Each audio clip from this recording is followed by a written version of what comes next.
Welcome to yet another episode of the Handmade Heroes, where we celebrate the creativity, skill, and determination of small entrepreneurs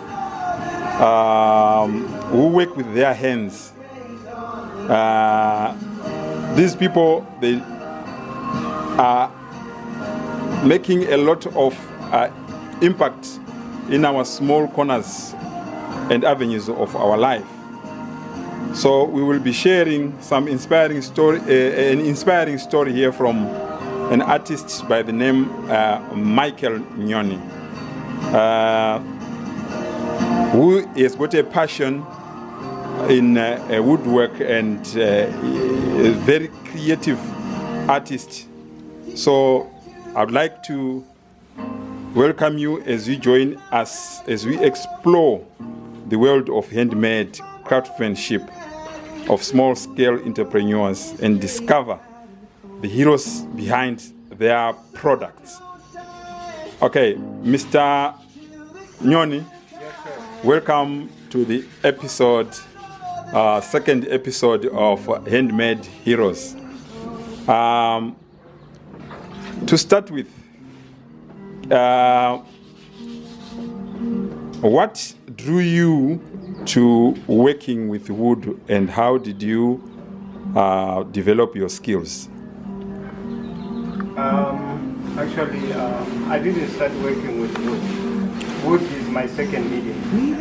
I started doing my art with stone, which is soapstone text from Zimbabwe. From Zimbabwe?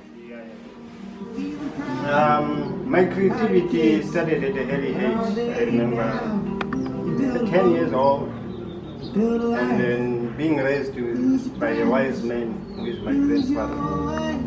The man who was a farmer, an engineer, an artist, all in one. Wow. He's a legend. He's my hero, my mentor, my everything. He's the man that I became. Your father? My grandfather. Your grandfather? Yeah. I am because of him. You are because of him. You are what you are because of him. Okay, so can you tell us about your background and how you got started in working with this art? With my work, I think I'm sharing the African heritage. You are sharing the African heritage? Yes. So, this is the way of life, the African, whereby we have to be people who do things with our own hands and look around in our environment, connect with your environment, find your values wherever you are standing. Wow. You know, because the more you find our values, we find the values in ourselves. You know, there is a lot out here that we can do and share with our time in every moment. You know, we are living in a natural world, but we choose to run away and come into a concrete jungle. So true. That's so deep. And we get to lose ourselves, because in the concrete jungle there are a lot of signs. In the concrete jungle, there is a lot of science there. A lot of signs that we read, and in fact they don't connect with us, they don't communicate life with us. But in the nature, seeing a tree, breathing fresh oxygen, and then it also like lift up your emotions and your spirit. You know, you become aware with nature itself, because there is a lot of wisdom.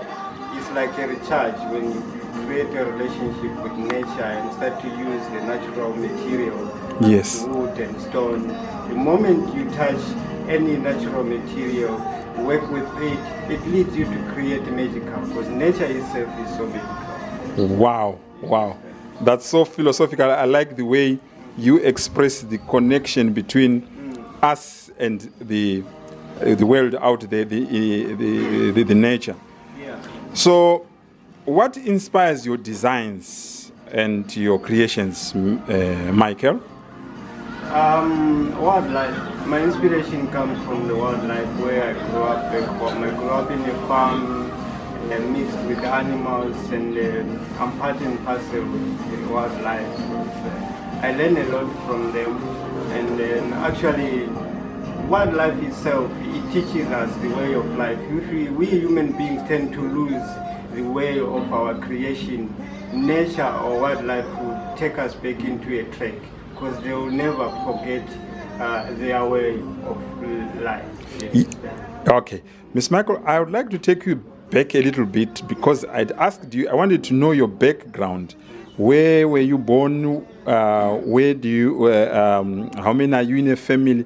Just walk us through your background, as it were. I'm from a family of 4.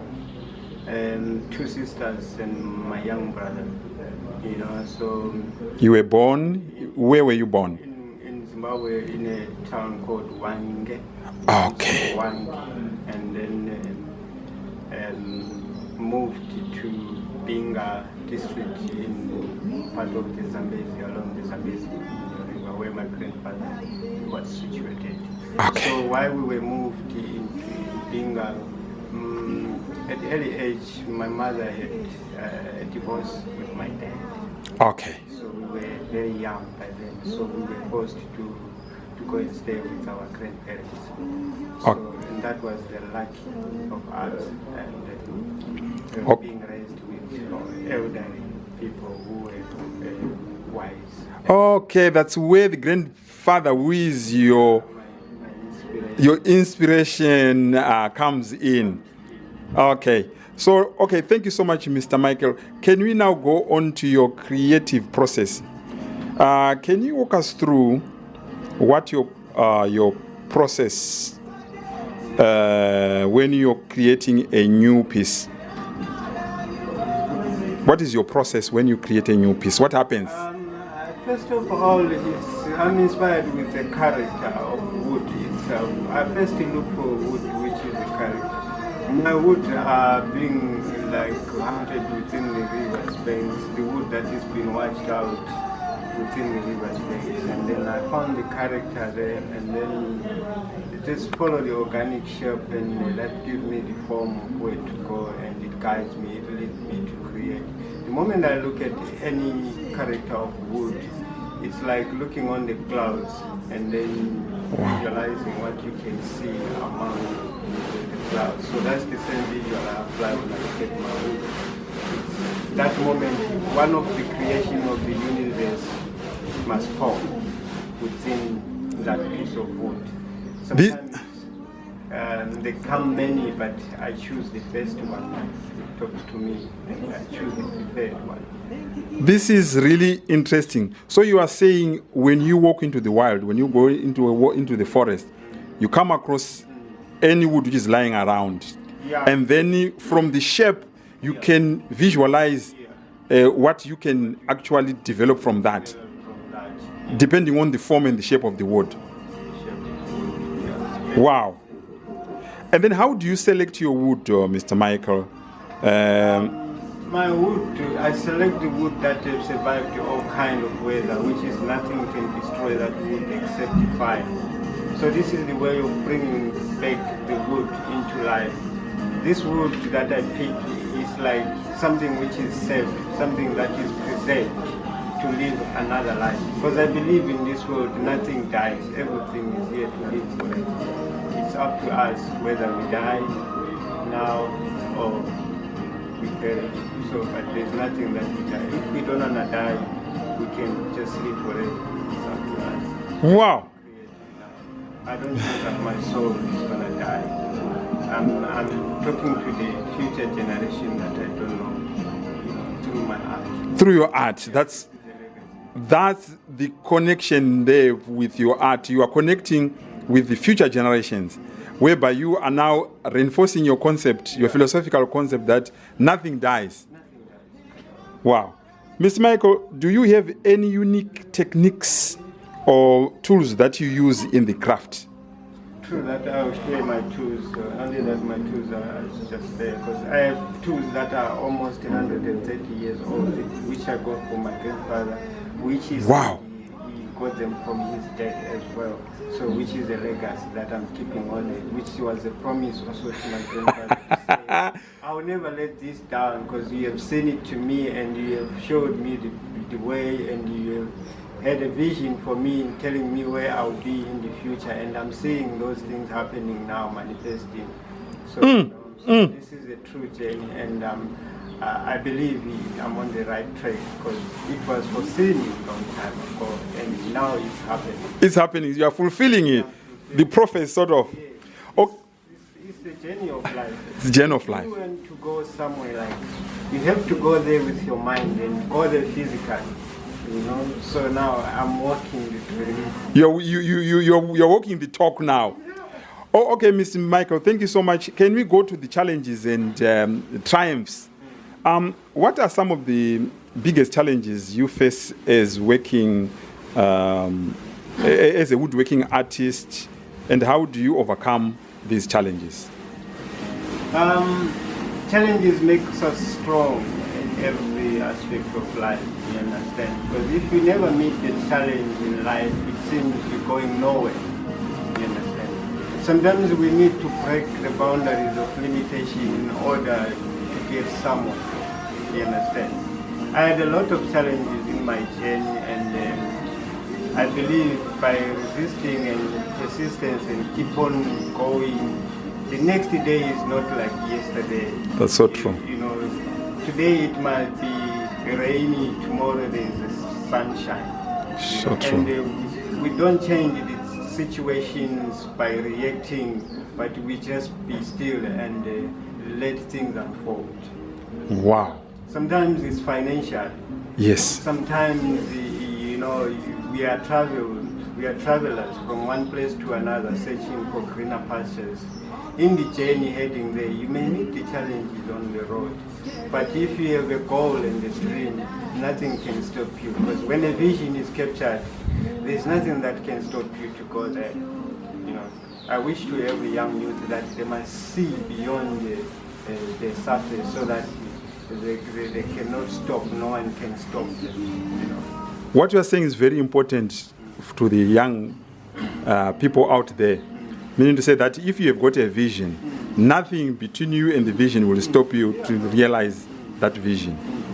Okay, Mr. Michael, how do you balance? Or before that, can I also ask you to share with us a particular memorable project or a piece that you are proud of? Do you have a particular piece in your journey which you say, you know what, if it was possible, this piece I would have kept it, and I just feel like part of me is with that piece. Can you share with us, Mr. Michael? Most of the pieces that I create, I wish I can keep them, but I know I have to share my abilities with the world, and then I can't keep everything, you know. But I have one specific piece, which was a cheetah. A cheetah? A cheetah, yeah, I do have shared. And that was more like a spiritual creation, which I can't even believe I saw that in just a piece of wood, because it was completely done by nature itself. Wow. I had nothing much to do in it, just a little, you know, just to let it stand out, just to let it move, because there was a movement in that piece. It was like fire on itself, the energy, you know. So where is it now living? Is it in a local, or is somewhere? It went abroad. It went abroad. That piece went abroad. So it's either in Europe, yeah. Okay. Wow. My pieces have been all over the world, and I'm so proud that I'm sharing my art with the universe. And wow. I'm so thrilled that the universe is responding. Is responding. Yeah, through my art, and I didn't give up and wait for approval to say this is right or what you're doing. So wow, Mr. Mike. Keep on doing what you believe in yourself. yeah, it's true. People out there must know that they must believe in themselves. No one is coming to approve them of their. Can come and uplift you. No one can come and tell you if it's today that you must rise. It's every day when the sun rises. It's every day when the sun rises that you rise and shine. Miss Michael, that brings me to yet another question. How do you balance creativity with the functionality in your work? How do you balance? creativity and functionality? You know, you have to give it time in everything, but you have to give your time to your space and come into your space and get out and meet the people out there, you know. So everything needs to have a balance, as I say, that even in our life in general, we need to balance this. Being an artist and being a father and being a salesman. Exactly, that's where I was going now, to business and marketing, Mr. Michael. You are preempting my question, but go ahead. So yeah, you must be deal with all those things in to juggle them in a manner that keeps them in balance. In balance, you understand? It's not easy, but it's like it must be within you. You mustn't feel like it's a hard work to do, but it's like a hobby. It's like a hobby. Yeah, going out there, meeting people and see how they respond to my art and receiving all those appreciation from people, how I do my art and how my art does to them. I feel more great and I find my purpose out there. Wow, it's so emotional. How I feel myself. It's so emotional. So to put it in a different way, I would like to ask you, how do you market and sell your work, and what platforms do you use? I found most of my clients on my Instagram platform and on my social media, which is the Facebook. And yeah, that's where mostly I catch up with my clients. And I go also in the markets, in the public, like the weekends, and do some, initiate some exhibition around. Yes. Yes. Still on that, do you also at times have time to plow back into the society, or to try to pass your talent or your artistic work to the young ones? Have you that happened before? Groomed young people like Kelvin, you know Kelvin. I studied with him while he was at the primary level, and look at where he is today. And I gave you the sample of my son. And I also visit, because you have to start with the people that are close to you. Yes. Before you go far, you know. And then now I'm visiting the primary school like Fimosa in Platten Bay. Yeah. I had some students from Stellenbosch University that I lectured in Platten Bay. Wow. Yeah, it was just a short...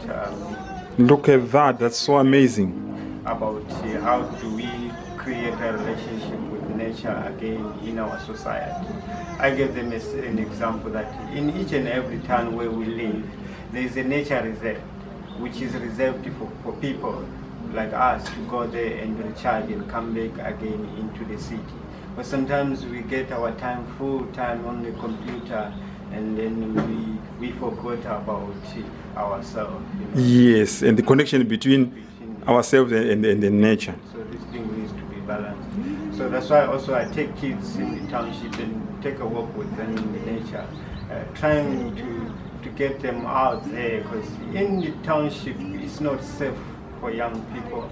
The environment itself, what they see and what they hear, they can't in their everyday lives, yes. They can't express themselves. There's a lot of violence there. There is no common unity there, which is the community at all. So you take kids out there, you find how free they become, and they start gathering stone, they throw stone, because when they can throw a stone, you know, in the ghetto, the next day they hit the window, because we are close to each other, we are on top of each other. Exactly, literally you are correct. So, you are so right. So I believe kids need a space, more than a space. They need more than a space. Okay, we continue, Mr. Michael, and I ask this question because it is very important to the survival of your work. How do you stay up to date with the industry trends and developments? You, man.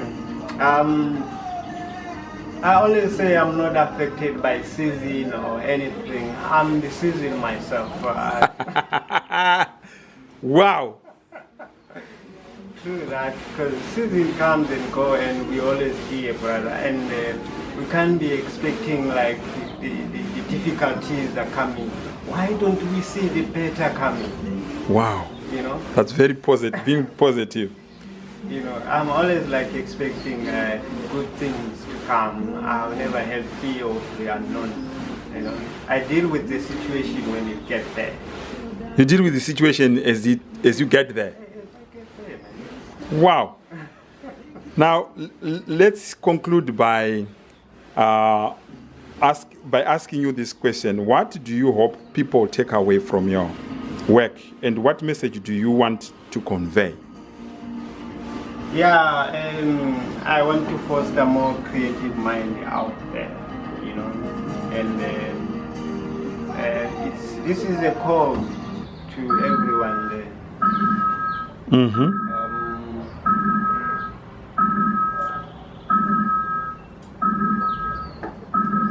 It's a call to everyone there, yes? Yeah, it's a call to everyone there to say, let's wake up to reality. Mm-hmm. Let's wake up to reality.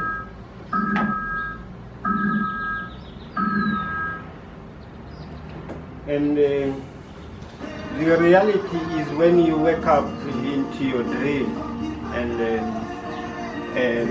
start focusing on your purpose in this real life. You understand? Mm-hmm. So can I? Hello, mate. Yo.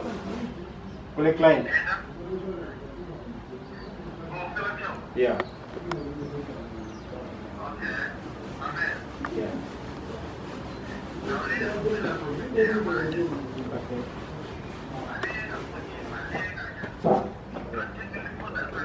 Okay, cool. Roger, there's a client today. I'll be back. Maybe we can follow me by my gallery and then have some shoot, finish our interview there at the gallery.